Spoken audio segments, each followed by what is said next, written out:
ఉన్నప్పుడు మేము పడుతున్న నానా రకాల బాధలకి మా ఇంట్లో వాస్తు తేడానేమో అనుకున్నాం. మాకు జరిగిన చేతబడి ప్రయోగం మా మీద పారి మేము అగచాట్ల పాలు అవుతున్నామేమో అనుకున్నాం.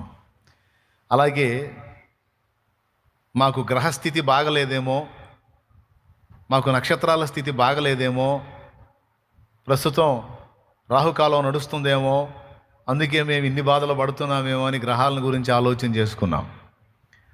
కానీ యేసు ప్రభు దగ్గరకు వచ్చినప్పుడు గ్రహస్థితి కాదు, మాంత్రికత్వం కాదు, లేకపోతే వాస్తు తేడా కాదు, కానీ వీటన్నిటికీ మించి అసలు పెద్ద తేడా పాపం.